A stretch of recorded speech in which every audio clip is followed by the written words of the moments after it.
Hello, hello, hello. Welcome to Office Hours. Welcome, welcome, welcome. Thank you so much for being here. Hello, Carrie. Hello, Russ.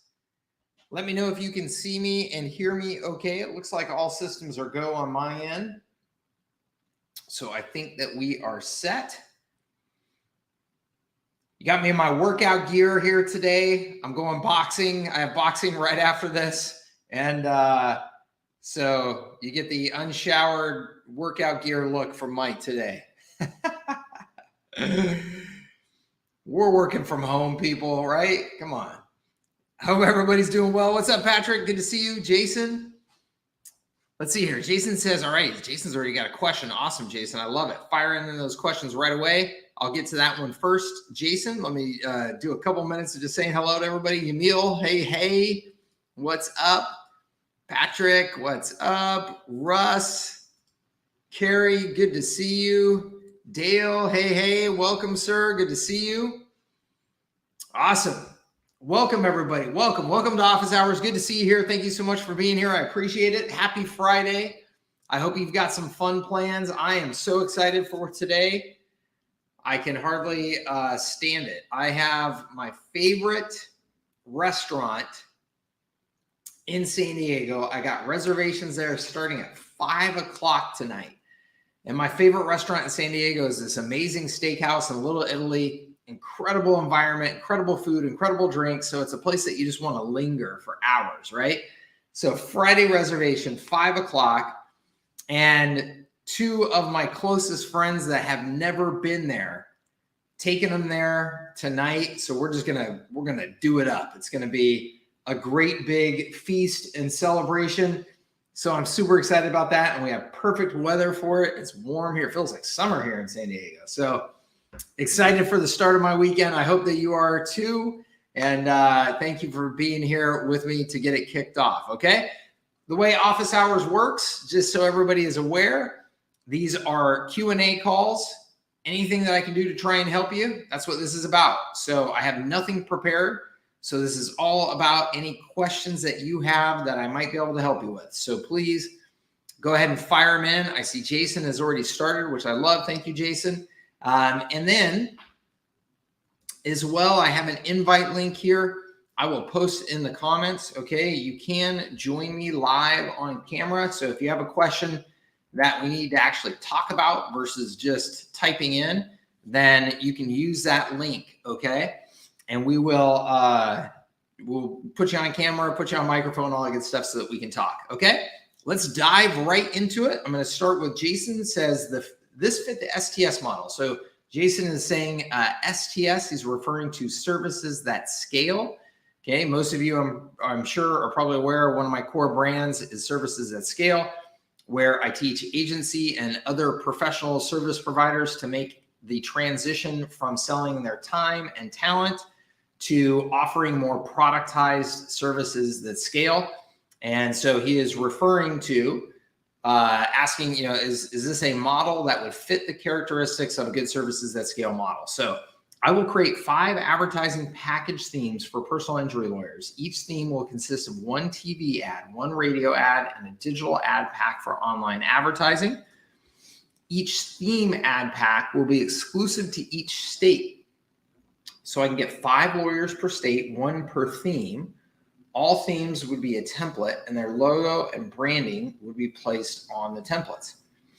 Okay, Jason, I think you're off to a good start. I like, that you're really attempting to structure things in a standardized way.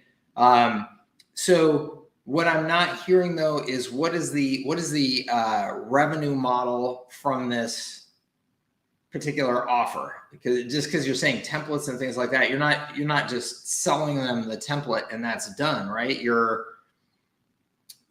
at least that's what I'm hoping. You are offering this as a service that then you're launching and managing the ads for them, or they're paying you a licensing fee to get these templates every month because there's a reason for them to be different. Like what is the ongoing revenue model? $1,500 a month to be exclusive. Okay, that's cool. I like it, Jason. I mean, it reminds me of James Sokolov. Are you familiar with James Sokolov? I love his business model. If you've ever heard the radio ads or TV ads for the law offices of James T. Sokolov. So James T. Sokolov was a lawyer who realized he was making a lot more money by being a good marketer than he was actually a lawyer. Good on him, because he created an incredible model for him, where instead of being a lawyer, what he started doing was licensing in each individual city the rights for law firms to essentially pick up the work of James T. Sokolov, and he would just do his marketing. He was just very good at doing radio advertising and very good at doing TV advertising and all that stuff. And then he would just farm out the work, license the work to law firms in each individual market. He was actually very, very influential on me in the way that I built Everon, okay, my IT services company. I didn't have on-site employees in markets. I contracted that to what would normally be considered my competitors. I marketed IT services in New York City, and then all of the work that was necessary on-site at my clients, I hired and essentially partnered with a local firm in New York City that I gave all the work to them for the on-site work. And then I just handled the remote work, the managed contracts, that type of thing. So that model, his model was very influential on me. It sounds very similar to what you're talking about, Jason. And you're saying, yeah, they get new ads each quarter. So there's good reason for them to stick with you, recurring revenue, all that stuff. I like it, man. So you're saying 5 per state. So 5 per state, 7,500. 50. So, you're not talking about a real big business here with the way that you've got it structured. Okay. With the limitations that you're putting in place there. So just keeping that in mind, and that may be fine. That may be totally fine. I'm not telling you that this has to be a real big business. I just, with the amount of money you're talking about generating, you're just going to have to be aware that you need to keep it lean and mean so that you can, create the kind of income that you're going to want to be able to create from this. Or your other option is you could look for ways, it's $1,500 a month plus, $25 per lead generated. If you were to go out, Mr. Lawyer, and go out and buy leads on the market for personal injury, they're probably, $500 a lead. So I'm only charging you $25. It's a no-brainer, right? Like, you may be able to find a way to, give yourself some pretty unlimited upside there. And Jason says, then branch out to other lawyers such as bankruptcy, family law. Cool. Awesome, man. Yeah, I dig it. I think you're off to that sounds like a fantastic model. I really like it. Nice job. So keep me posted. Mike, hello. Patrick, yeah, saying sweet to the restaurant plans. Okay, Carrie says, Instagram, how aggressive, and by the way, Carrie, nice job getting stuff done here on the Instagram. I like it, taking action. How aggressive can you be at tagging other businesses in posts? I want to start hitting them up for services I offer. I have 217 followers. Engagement has started 5 to 15 per post.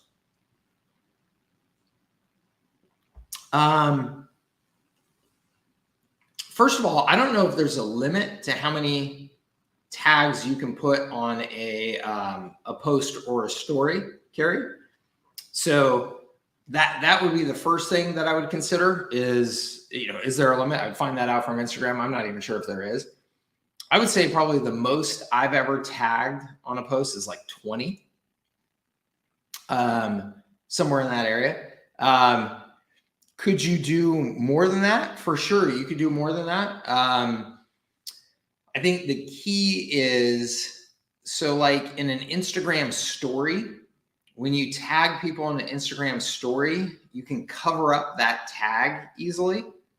You know what I mean? So like, if you just play around with this a little bit, but you go to your Instagram story and you share, some sort of piece of content on the story, and then you put some tags in there of the businesses, then you can pull the content of the story over the tags so that the tags aren't visible.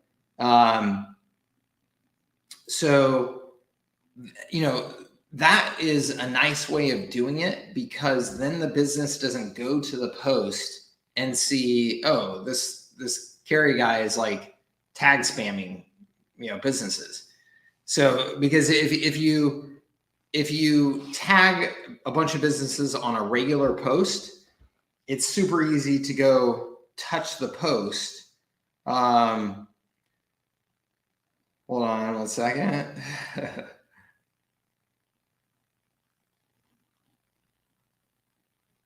Sorry, just trying to coordinate something here. Okay. If you go and you tag people on the post, then when I click on the actual post, let me try and find one here that's not, gosh, every post is video. Okay. So if I were to actually click on this post and you had tagged a bunch of businesses, I'll be able to see the tags, right? The tags will show. So it's going to be obvious, and look kind of spammy if you're tagging a bazillion businesses like that. Okay. So you don't want to, get hyper aggressive on how many that you add there. Okay. And Carrie says, wrong wording. How aggressive can you be approaching any single prospective target? Well, okay. So there's a couple of things you could be asking here. So I'll just answer both. So one is, how often do you want to be tagging an individual business? I mean, I personally think like once a week, that type of thing, once every couple of weeks, is probably good.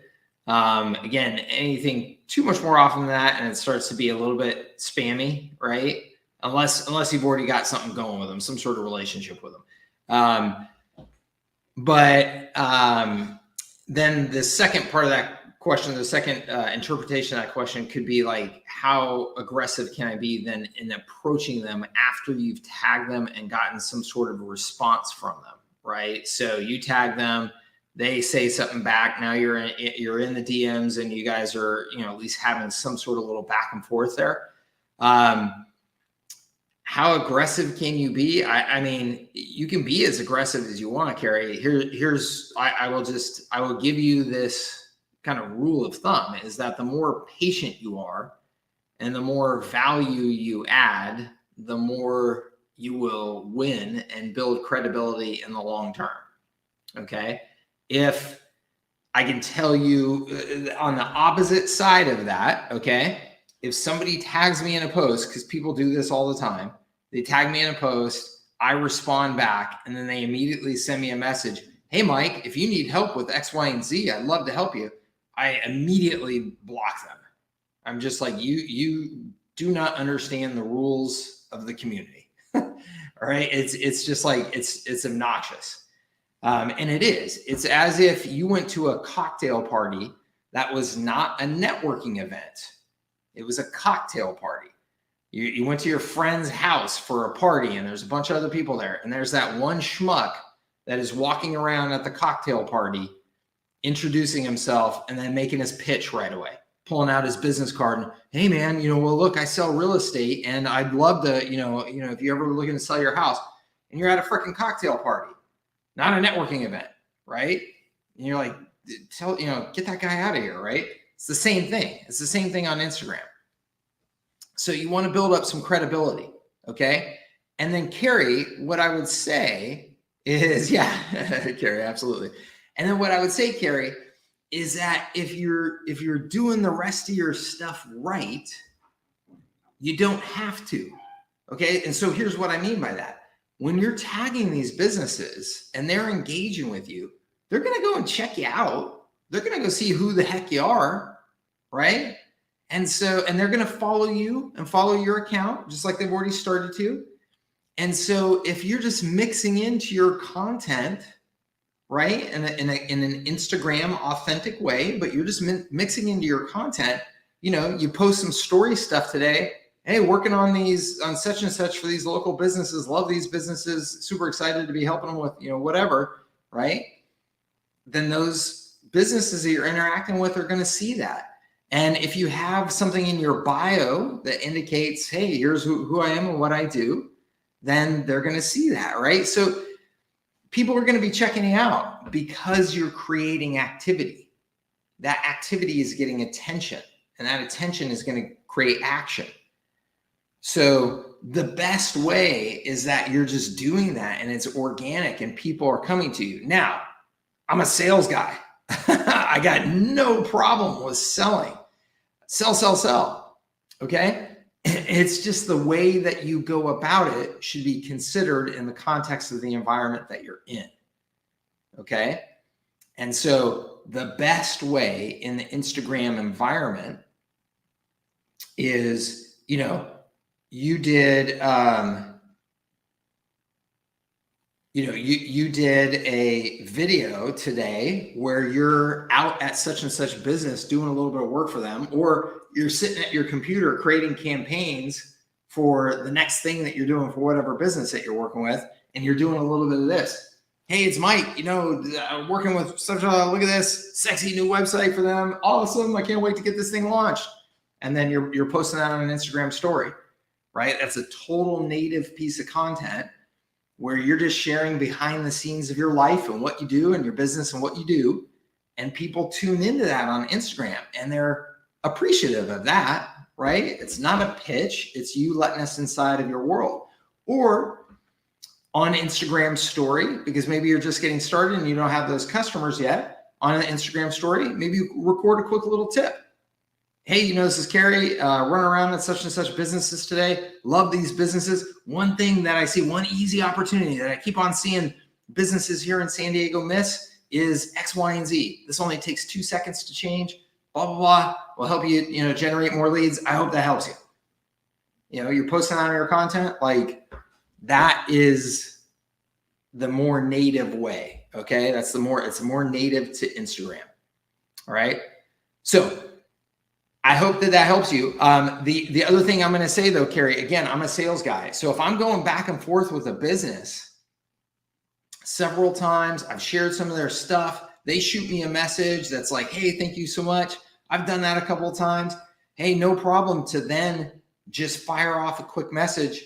Hey guys, just want to let you know, we have such and such opportunity coming up. If you'd like to, consider any, promotional work with us or any of our services, just let me know. We'd be glad to, tell you a little bit more about it.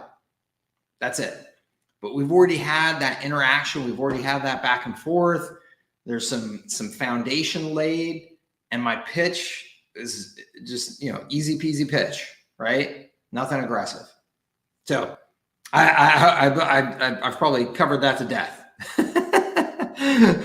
So let's see here.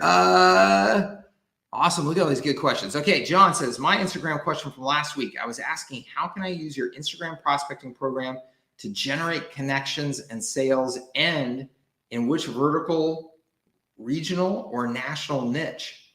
John, that's very broad. Give me a little more something to go on. I mean, are you doing anything at the moment? Like, are you in business as a, I am a summary of your question. How feasible is it to use Instagram for niche marketing in a U.S. national market? Super feasible. I mean, I think it's like one of the absolute best channels. Yeah. So, I mean, like I said, if you can give me, any more context, what you're starting, who you're thinking about, where you're thinking about, all that type of stuff. Affiliate marketing is, no brainer. I think, John, you need to get on Instagram and maybe just do a little searching around. Do a little searching around for like what's out there and who's, gosh, there are, people out there. Whether you're talking about creating content about affiliate marketing, there's a ton of that on Instagram. People kind of teaching, here's how you do online marketing and all that type of stuff on Instagram, and building great audiences. If you're talking about offering products as an affiliate through Instagram, gosh, there's just tons of that going on. Absolutely. Yeah. So like I said, I mean, this is we're talking pretty broad here. So if you want to give me, any more specifics, I can try and help you with a little bit more, how I'd think about going about the strategy. Let's see here. Patrick says, in the Surge to SaaS Systems as a Service boot camp next week, the same content as the original agency sales funnel boot camp.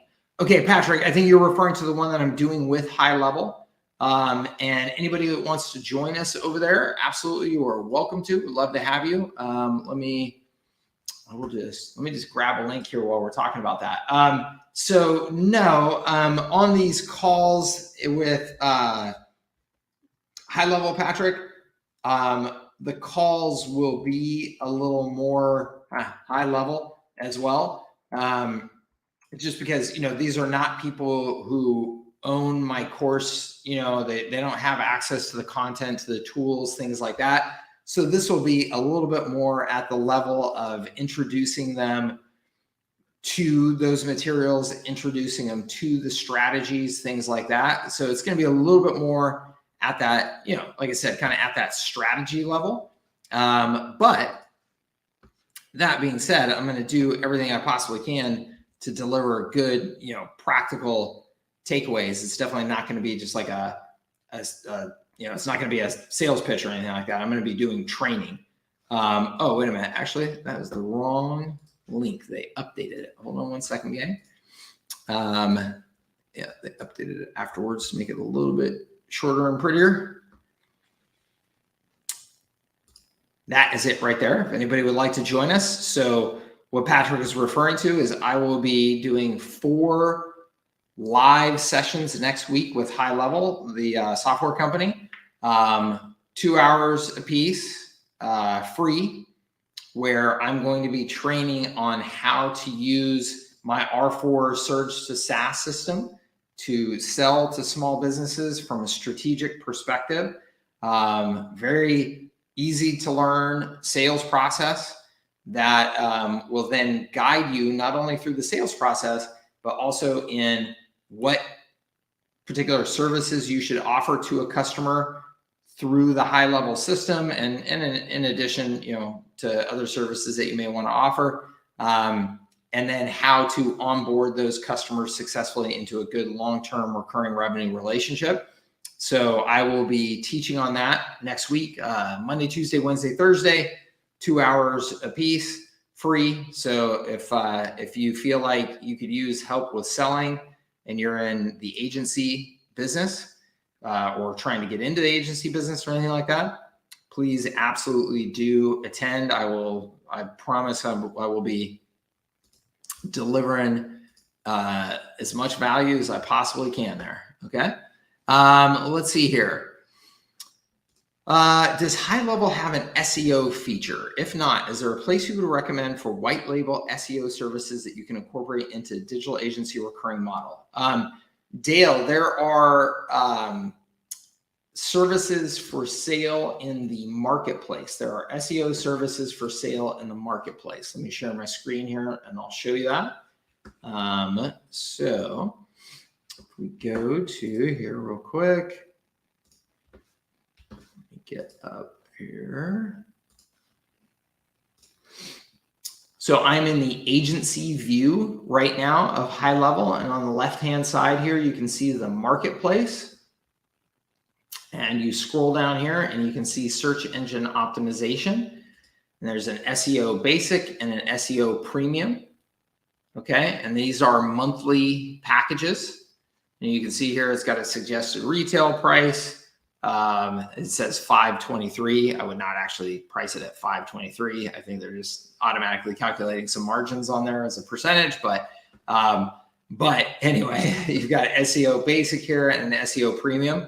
I have not personally, tested those services. So I cannot tell you how, effective they are. I don't know who's on the back end fulfilling those. So I would definitely, find that information out.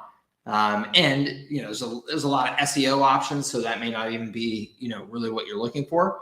But I would start there and check it out for sure. I think it's a good place to go and at least, like I said, at least start. All right. Let's see here. Yep. Russ Ray. Hey, Russ. What's the easiest way to get started in terms of your programs for newbies? Okay. I remember you were talking about one of the stickiest, best services to offer. Okay, cool. Thank you, Russ. I appreciate that, the question and the opportunity to introduce you to kind of who I am and what I do. So my ideal way for you to get started would to be to go through my Services That Scale course. Okay. The Services That Scale course, which you can get very affordably for the value that's delivered in that, is a really good introduction to how I think what my experience tells me how you need to go about building a business in this space to be successful, because most people go about it all wrong, trading their time and talent for money. You can't do that. It does not scale. It does not work. So Services That Scale is all about the philosophies that have worked with that, and the practices that have worked, with that model of scalability. So I would go into that. From there, you will then have some choices to make about what kind of model you think you want to pursue and who you want to sell to. Okay. And I say that because there are a variety of different models that fit into the Services That Scale principles and characteristics that we're looking for. There's a variety of things that you could do. Okay. What's critical is that you pick a market that you want to serve first. So who is the market I'm going to serve that I'm going to stick with? That could be chiropractors, so like an industrial focus, or it could be what I call a functional focus. So people who need YouTube videos edited, right? So that could be a chiropractor, that could be an affiliate marketer, that could be anybody else, but they need YouTube videos edited, right? So there's a number of different ways that you can approach this. Those are decisions that you have to make, okay? Based on those decisions, then, through my Services That Scale mastermind, I would say in particular, is the place where I get into like the nitty gritty of, okay, here's how to deliver X service as scalably as possible. Here's some marketing materials to help you. Here's some sales materials to help you, that type of thing. Okay. So I would start with the Services That Scale course, and then I would be in my community and let me know what you think. Okay. And then Russ Ray says, is free websites with a recurring revenue added somehow? Could you tell me what best option course you suggest to take where you don't need to choose a niche? If you don't choose a niche, Russ, that is a really hard model to make work, because if you are going to offer a free website, it's got to be based on a template. Okay. It's got to be based on a template so that you can build that thing very quickly. And when I say a template, I don't mean just like the website theme and how, it looks, but I mean, also you're going to have to create content, things like that. You're going to have to be able to do that quickly in order to make that model work. And so if you don't choose a niche, you're going to be in a bad situation unless you develop a whole bunch of cool automation technology to go with it. And also your marketing is going to be much more difficult if you don't choose a niche. So I have no idea why you would not choose a niche. I would say you got to choose a niche. If you're going to choose a niche and do that, I think it's a great model.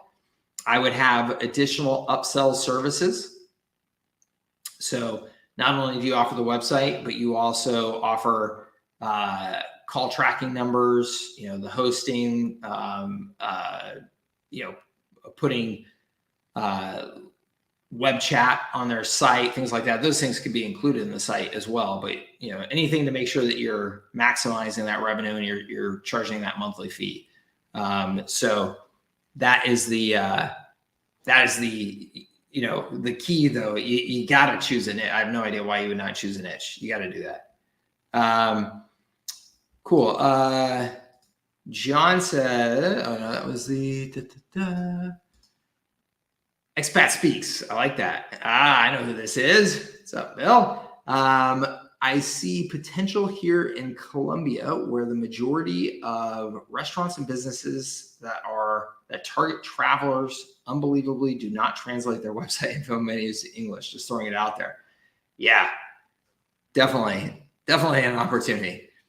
John Bragg says, versus your local comments, local events, restaurants. John Bragg says, I'm not sure.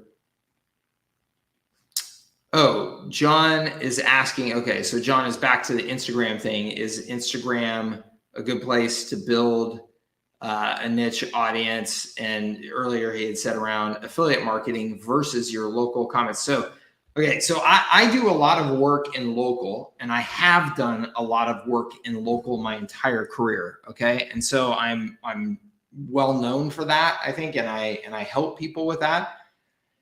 And I think that local is awesome for all kinds of reasons, okay, that are not oftentimes the best business reasons. Okay, as an example, I publish There San Diego here in San Diego. That's never going to be like a big, amazing business, but it has all kinds of personal benefits to me that make it a business that I want to be in. Okay, so as a lifestyle focused entrepreneur, I make those decisions sometimes, right?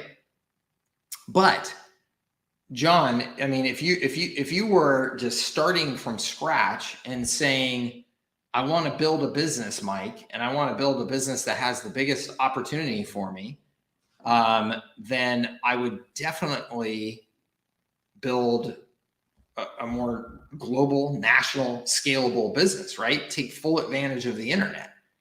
Okay, the internet gives you access to everybody. So don't limit your audience unless there's a real reason why you want to in that market, right? So absolutely, yes, build your affiliate marketing brand or whatever it is much more broadly and globally versus focusing on local. That's awesome. Okay. Let's see here. George says, LinkedIn, Mike, I know a lot is focused for local using Instagram, but for B2B with a national niche like LinkedIn has been gold. Oh, totally. Absolutely. Picked up 4 new clients with no ad spend and today a new lead. Yeah, definitely. LinkedIn is completely underutilized, I think, by the far majority of marketers, me being one of them. I don't do anything on LinkedIn. Just has not been a focus of mine. But most people do LinkedIn horribly, right? Most people do LinkedIn horribly. If you do good content marketing on LinkedIn, man, what a gold mine. Cool.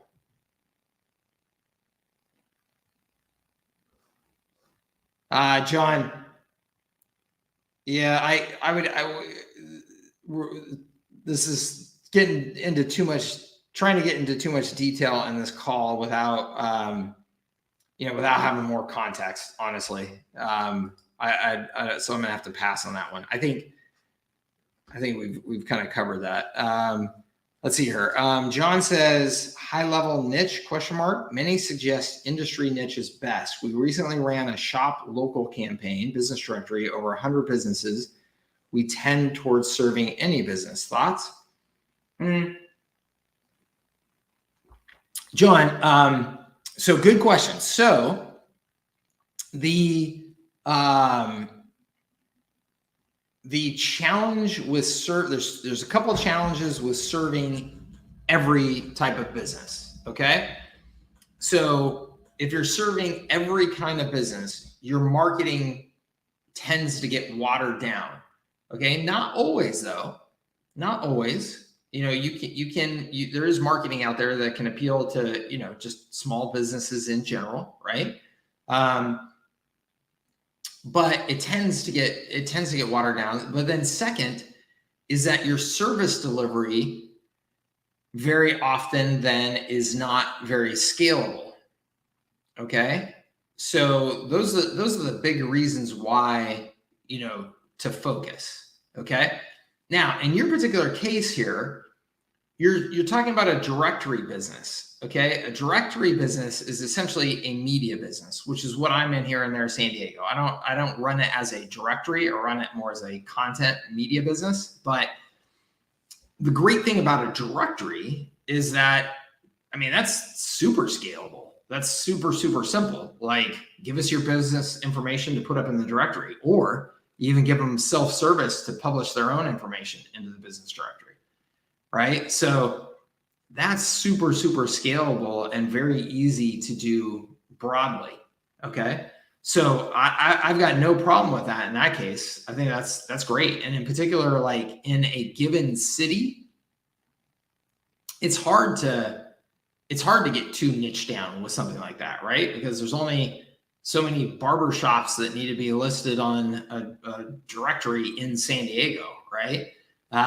So in this case, that could work out perfectly for you. I would say the question then, John, is how are you scaling that up? Because you're most likely not going to make a real good living just off of that directory in one very hyper local market, right? It's just not going to be big enough.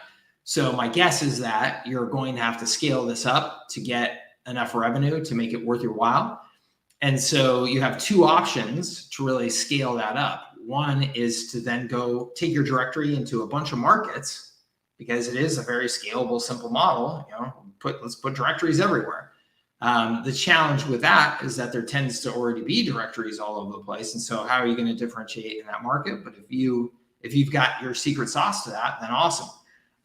The second way to scale it up is within your city. So you're using this directory as a foot in the door. So then you're going to offer some sort of additional services on top of that. Okay. So that's where then you got to be real thoughtful about, okay, do I have services that I can offer on top of this that can apply to all of these different businesses with really nice scalability still? Or do I need to, accept that from this foot in the door directory thing, 70% of the businesses aren't going to be ideal to sell additional services to, but 30% are, because 30% of those businesses are related to home services, right? If you build a local business directory in any city, probably at least 30% of those directory, businesses are going to end up being home services businesses, right? Somehow related. So maybe that's your niche. And so those 30% is what you target with your upsell services that you design specifically for that niche. Okay. Tim Fondrick, who I don't know if he's on the call today, but he does this up in Oregon. That's essentially his model. He's got a business directory and a media site that allows him to market to everybody. That foot in the door directory type of offer gives him at least a way of monetizing everybody. And then a percentage of those are within the niches that he focuses on. And he focuses on then selling the upsell services to them. So I think, John, as long as you have, a complete strategy to go with what you're going to do with this, that is, realistic based on those factors we just talked about, I think it's awesome. Cool. Sherry says, I can't choose a niche. Or I should say, I don't want to choose a niche. Yes, I know this about you, Sherry. We've talked about this in the past. And I love that. Or I should say, I don't want to choose a niche. Awesome, John. Good. I'm glad. Awesome. So Sherry, look, you have a functional niche, though. My understanding of your business, you have a functional niche. You don't always have to choose an industry niche, as long as the service that you offer can scale at a functional niche level. Okay, so let's just use the example of podcast editing or video editing. Okay, but either one of those, if you have a video that needs to be edited, I can put a process in place to edit your video within certain parameters. Every scalable service business has boundaries, okay? So it can't just be any video, but it can be videos up to 20 minutes long, this size, this quality. We can add, these royalty-free music and video clips to it and yada, yada, or you can just give us everything that you want. We can add captions. We can add a thumbnail, okay? So there's all kinds of things that we can include in that service that it's a functional niche. It's video editing. I don't care if you're a chiropractor. I don't care if you're an expert and you recorded an expert video. I don't care if you recorded a video of, you touring restaurants. Like it doesn't really matter. Again, within some boundaries, there's always some boundaries. So if your service is, we're just the most badass, most efficient, cost affordable video editors, upload your video here. Here are the parameters. Here's our online interface where you detail out what you want edited in this video. And then we go in and edit it for you. And we turn that sucker around. That's a great service where you don't have to have an industry niche. You've got your functional niche. Okay. And I love services like that because that service I just described scales globally. Okay. That scales globally. It's an awesome service. Podcast editing, awesome service. So, that can be an absolute fantastic niche. It's a functional niche. So my understanding of your business, Sherry, is that you have some functional skill sets that you're very, very good at. So there's got to be a way that you just scale that up without having to focus on industry, is my guess. I mean, based on my understanding of what you do, I don't think that you have to be industry focused. So that's great. I mean, if you don't want to focus on industry focus, just make sure that your service is designed to be broadly applicable. Okay. Most people do all marketing horribly. That is true. What is my opinion of local directory sites? I think there's so many of them, Bart, that I think the model itself is a great model. I think the issue is how do you differentiate? Right. So why does somebody need to go be in your directory versus some other directory, and how are you going to make money from that? Okay. Carrie says, I'm going the directory route. My Instagram is just another arm of it. Awesome. All services are micro, social posting, review badge, chat widget, missed call, text back. I like all that, Carrie. I think that that's all good stuff. I like all that. Let's see here. Mike, I see you in the background. Did you want to come on screen and ask a question? Awesome. Let's do it. Mike Chapman, my man. Yeah. Good afternoon, Mike. Glad to hear your progression and you're going to have fun tonight. Thank you so much. I appreciate it. Thank you very much. Good to see you. How can I help you? It's like the ultimate of enjoying your work. That's right. I have a question about the practical functioning of a free website to SaaS offer type structured scaling kind of product. So I only picked up at one point that you recommend never just holding on to the asset, the website, for a business owner. They want to own it. They want the domain to be theirs, the website to be theirs, even though we may host it. Yeah. That's really an important feature to have incorporated into the business model. So, and I know that you've talked about giving customers free websites so that you could offer them their monthly services. Mm-hmm. So in this kind of structure, being HighLevel related, in practicality, you may have some customers coming on board paying the $500 down payment fee or onboarding fee. Would you typically, let's say we have a free website to SaaS offer, we will give them their own website, they have their own domain, they own their own website. Do you typically charge for the first month of the services as well as the onboarding fee in that kind of arrangement? So let me go ahead and mute you so that we're not hearing the pickup of my voice there when I'm talking, and then I'll unmute you when I'm done chatting here. Either that, or you got to find me in the background and mute the session here, so that way we're not echoing. But so what Mike is asking, he's saying, what I have advocated as a great service, it was a service that was fantastic for me, is to offer your customers a free website. Okay. It's a very appealing offer, very attractive offer, because most small businesses either have terrible websites, non-functional websites, or just old dated websites.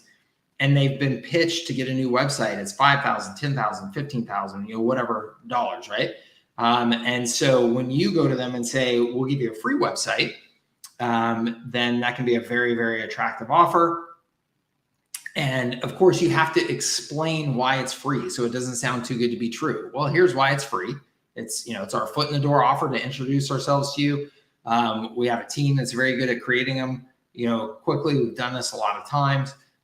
We charge you for the hosting and ongoing, services related to the website, but you're going to be paying that to anybody else. So you just be paying it to us, and that way we can, yada yada, right? So what I recommend to people is that you have like this essentially like super hosting package, so that you're charging them like $97 a month for the hosting. $97 a month if you're a super small business, like the dude who, I don't know, has got some tiny little landscaping business who isn't really treating his business like a business. $97 a month for hosting could seem like a lot of money, because they're hosting on HostGator for $9 a month. For me, I pay, I don't know how many hundreds of dollars a month I pay for hosting. It's more than that. I pay for a premium WordPress service, yada, yada. So $97 a month doesn't seem expensive to me, but what I recommend is that hosting service is not just hosting, okay? That you're offering some of these other tools that you can offer through HighLevel to make it this, super hosting package, so that it's got these other sexy benefits, okay? And that gets you to that $97 fee really easily. And so Mike is saying, do you charge for a setup fee? Do you charge for the first month in the setup fee? That type of thing. So I have typically not charged a setup fee. These are free websites, so I don't charge a setup fee. It's like, we're gonna build you a website for free. So there's no setup fee. It's just, we're gonna build you a website for free. So that's the way that I've typically done it. And and so I would just charge them for the first month of service. It's just like, here, just pay your first month of service. We'll have your new website to you here in the next couple of weeks, that type of thing. If you are going to charge some sort of initial setup fee, I would not charge for the first month of service until you've hit some milestone. Like the site is ready. Now we're going to start charging for the monthly fees. And the site being ready should be an objective evaluation that you can say, when we have accomplished these things, we both agree that means the site is ready and we're going to start charging you the monthly fee.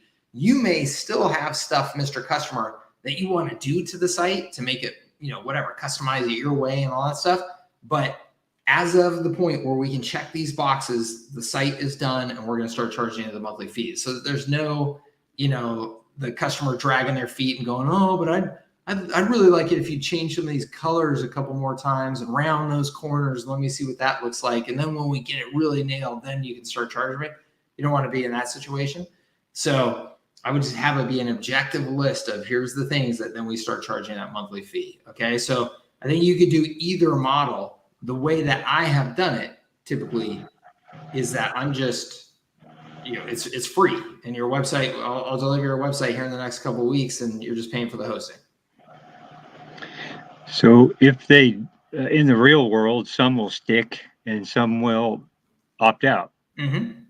In that case, are you still going to, let's say they're within the 60-day money back guarantee period, and they opt out. They're thinking to themselves, well, I don't think I really need all these extra hosting, super hosting services. I think I'm just going to host it myself. Yep. Stick the website up over on my hosting.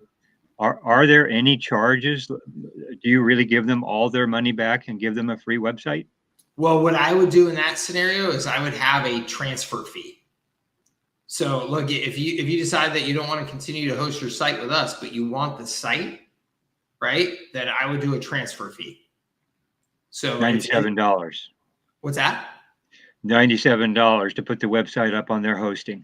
No, I would do more than that. I'd probably do like $500 or something like that. So I would do if you decide that you just want to take your website and run, but I would have this all laid out clearly in advance. I understand. No bait and switch here. Yes. This is, hey Mike, we do this to introduce ourselves and our services to new customers. It's a great way for us to demonstrate a ton of value and build some goodwill with customers. There's no bait and switch here. Let me tell you exactly how it works. We're going to build you a beautiful website. We're not going to charge you any upfront fees to design it or create it or anything like that. It's going to be gorgeous. Here's 5 examples you can look at. It's yours. You own it. You own the domain, all that type of stuff. We are then going to charge you for hosting on an ongoing basis. You're going to be paying that hosting anyway, no matter what. You got to pay for hosting for your website. So of course, we're hoping that you're going to stick with us. That's the way that we can at least justify doing this, as we get a new customer relationship, yada yada.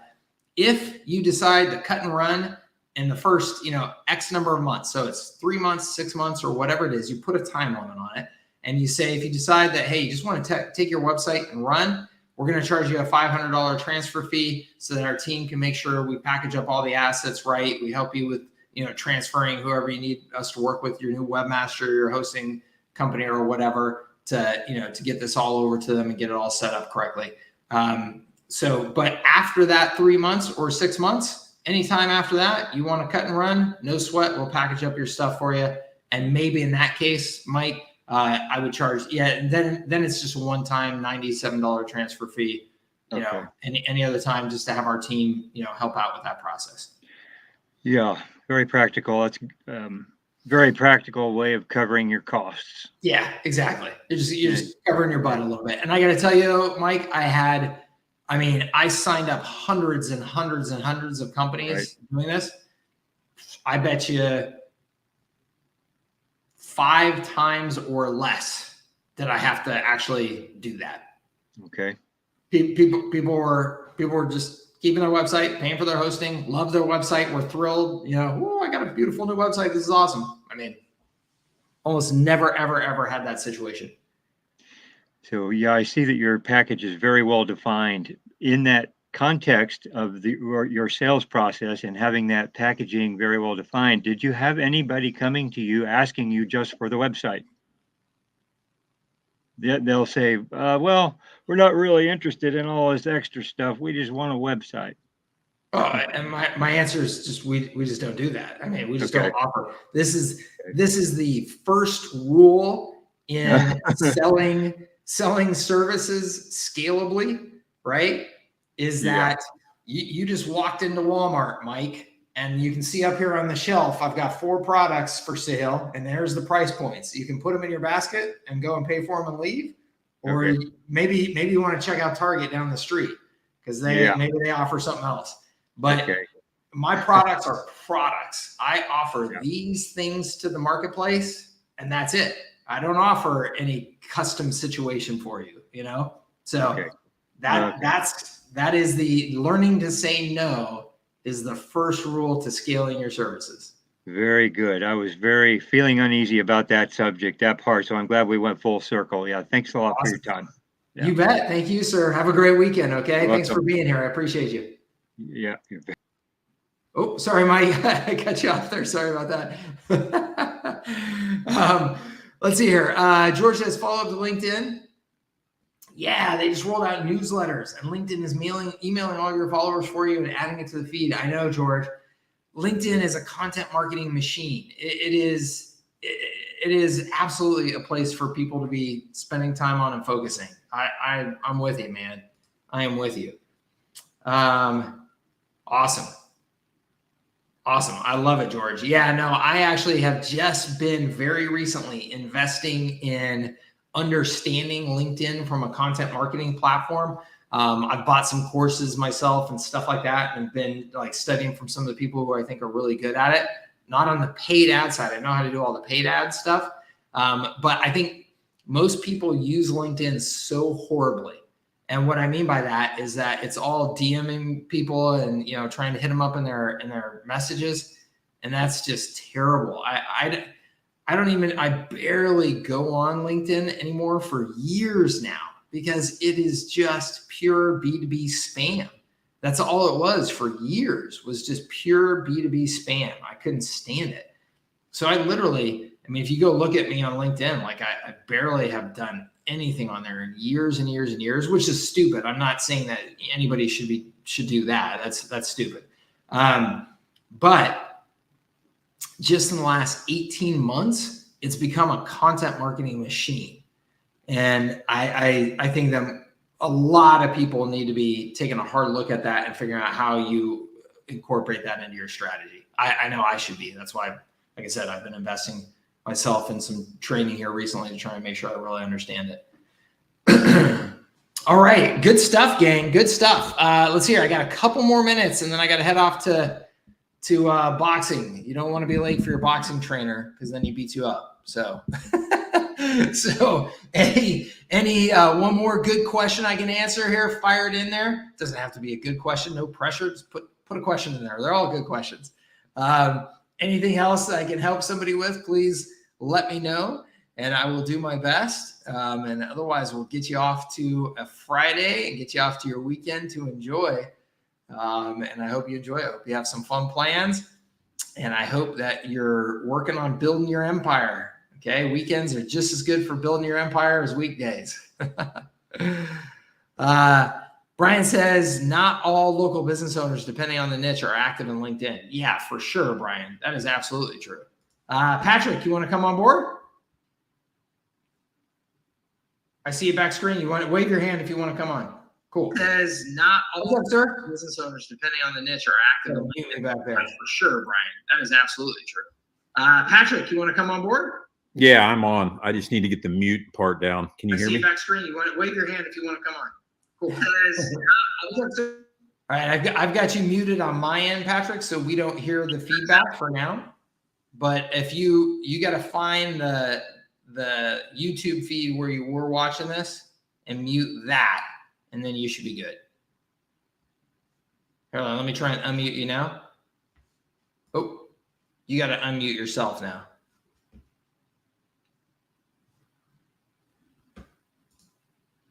Thank you, Carrie. Appreciate it. Have a great weekend. Oh, you got to unmute yourself now, Patrick. You're muted on your end on this feed now. Now I got it. Thanks. There you go. So let me dump this this won't be a long answer, I don't think, but I've been curious about this.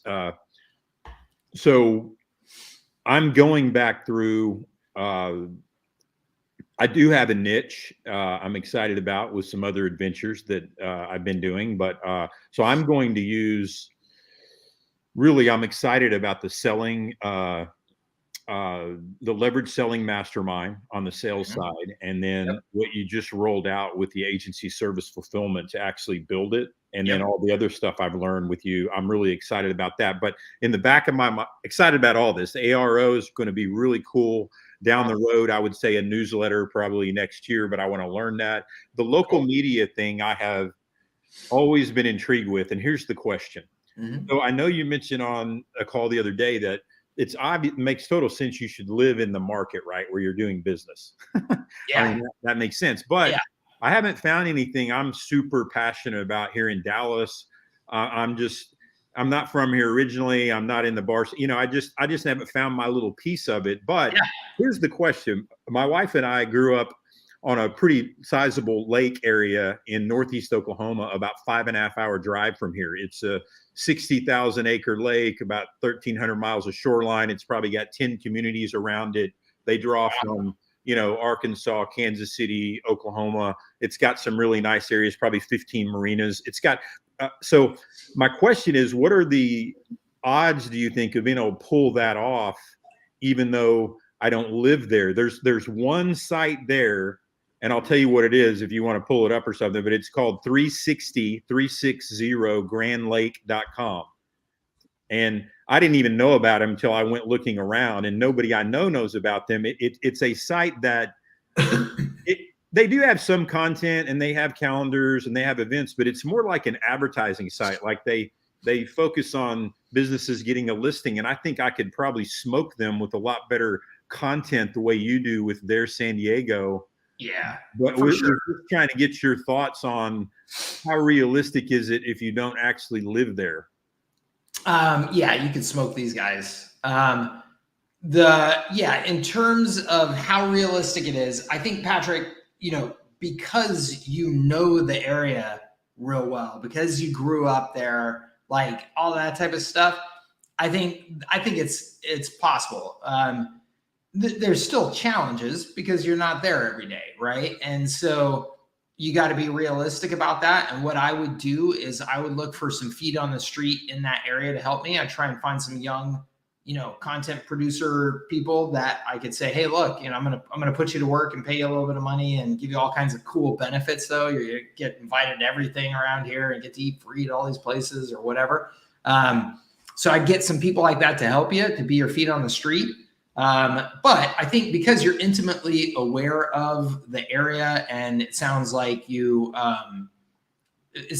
feel like a connection to the area. Well, we have a lake house there, and we're going up there more and more and more. So, I mean, and it's like, it's almost like with the COVID thing, we weren't, we would never have done that, but we were traveling more overseas and all that. But now that's sort of, hey, we might retire up there, that kind of a thing in 15, 20 years. So, well then, So if you've got a home there and you're spending more and more time there, and your plan is to spend more and more time there, I love this model for you. I got to tell you right now, like if I knew, okay, I'm going to move to wherever 5 years from now, I would be all over this model before I moved to wherever I was moving. Okay. So that when I move there, I'm like the mayor of the town the day I move in. Okay. Because the benefits are just so good. and the way this is like, I mean, compared to like Vail, I mean, this is redneck. I mean, this is like, there's probably 500,000 visitors a year. There's a lot of things that go on there, but it's not, again, I think this is the main competition. And then the best way to really beat them over time and get that audience so that people do is content, right? It's the same story, just great stories, great content. And then all the advertising offers are on the back end once you build your list, because people want to be on there, not because you're selling them to be on there. Exactly. Okay. Yeah. I mean, who wants to come to an advertising site? Exactly. Okay. Well, that's it. It's just kind of been percolating, and I didn't want to type that up. That would have worn you out. Yeah. Thank you. No, I appreciate it. I love it when you guys come on camera and talk to me. It's much more engaging when people get to see your guys' sunshiny face on here. No, I think that it's an awesome opportunity, Patrick. I actually really love this model in these smaller communities. I actually really do. People always ask me, Mike, can I do this? You're in San Diego, so it can work for you because you're in San Diego. Well, look, you're going to make less money doing this in Grand Lake than I could make in San Diego for sure, because it's a smaller market. But the benefits of it to you are still enormous. And in a community like this, you can literally make yourself the mayor of Grand Lake if you want to pretty stinking quickly. So the benefits of it, no matter what you're going to do, if that's your market and you're going to live there, it's awesome. So just do it. You're not going to make as much money from this directly. Yeah. Well, it's just funny because I beat my head. I've been in Dallas since '93. I mean, this city, it just doesn't have the attractions of a San Diego. And that maybe that's me. Maybe I'm jaded. I'm sure I could find, a slice of Dallas I really get passionate about, but it's been hard. And so I just thought, I'm not going to put any effort into trying to figure that out. And then all of a sudden this came on my radar and I'm like, yeah, that might work. Yep. No, I love it. I talked to, let's see here. Who's the gentleman? Gosh, I talked to somebody, man, I can't remember now, about a year ago, who was doing this exact model around a lake community. And that's why this immediately caught my attention, around a lake community. And he was doing very well with it. He's doing very well. And all of the benefits that we were talking about, he's using it to build up, he's a real estate guy too. So he's using it to sell real estate. He's whatever. He's just a wily entrepreneur who's in a bunch of stuff. And so he's using this exactly as I suggest you use it. This is just like your attention hub that you can then take that attention and direct it towards anything that you want to. Okay. So I love it, man. No, go for it. Perfect. I think it's great. Perfect. And so I'll probably be I'll probably dive into the local media content in the curriculum and Teachable a lot more aggressively than I have. And if I have follow-up questions, I can post them in our circle group, right? Of course you can. And I will be, just so you know, I will be relaunching a mastermind around that so that there's ongoing focus on that. I'm going to be doing that here real soon. So if that's something that, you're going to invest in, then, be a part of that so that that'll be your way to get, I think I might have dropped you out of there on accident.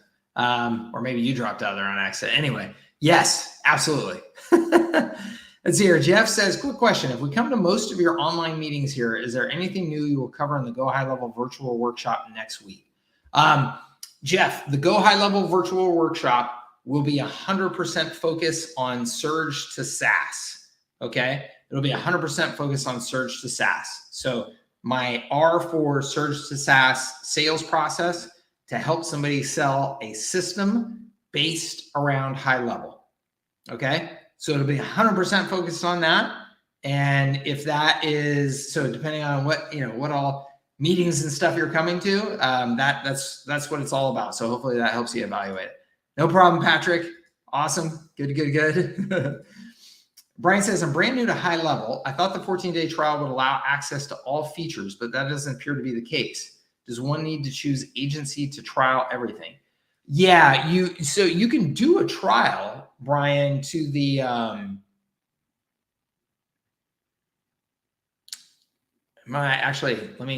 is that true? I'm pretty sure that's true. You can do a trial to those higher levels. It's just then when the trial is done, you will be paying, if you stick with it, you'll be paying at those higher price points, right? So I'm pretty sure though that you can upgrade to those higher price points and still have a trial at those higher price points.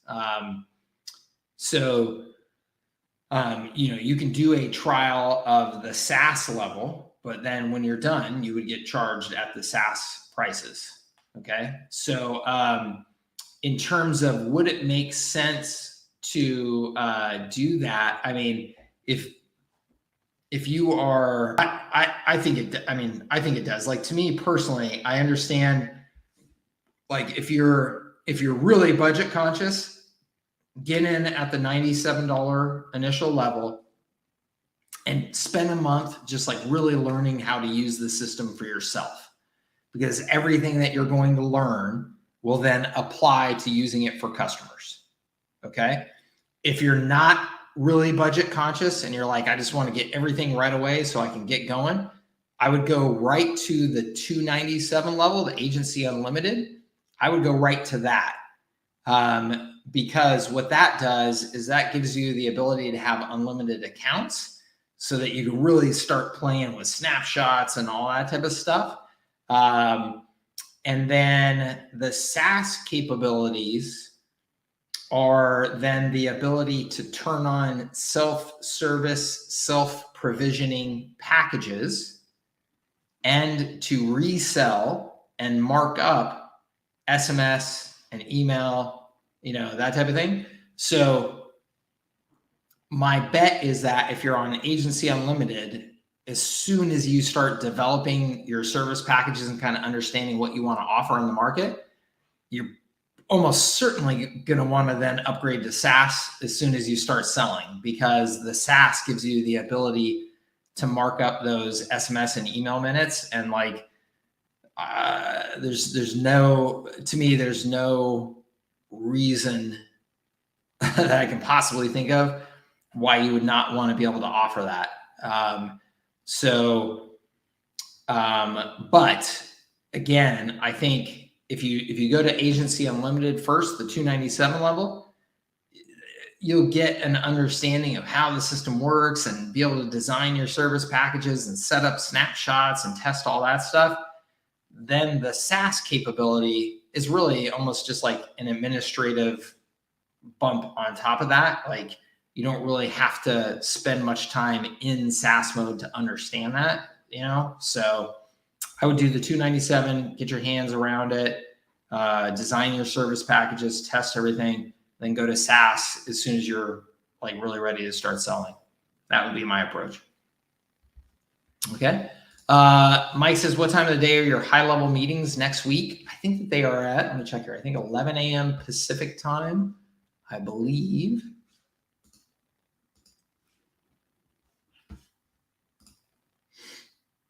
Yeah, 11 a.m. No, I'm sorry. 12 p.m. Pacific time. 12 p.m. Pacific time, 3 p.m. Eastern is when they start. And I think scheduled for 1.5 to 2 hours each. Okay. Brian says, so will the virtual workshop be based on the $497 per month package? You're talking about next week's with HighLevel. I will be assuming that you will ultimately want that $497 a month package. Yes. Because to me, if you're going to be selling services with HighLevel, it's very, very, very unlikely scenario that you would not want the SaaS capabilities, in my opinion. There are some scenarios where that's possible, but I think it's very unlikely that you would not want those full capabilities. So yes, I will assume that, you know, people will either have the $497 a month package or want to move to that as quickly as possible.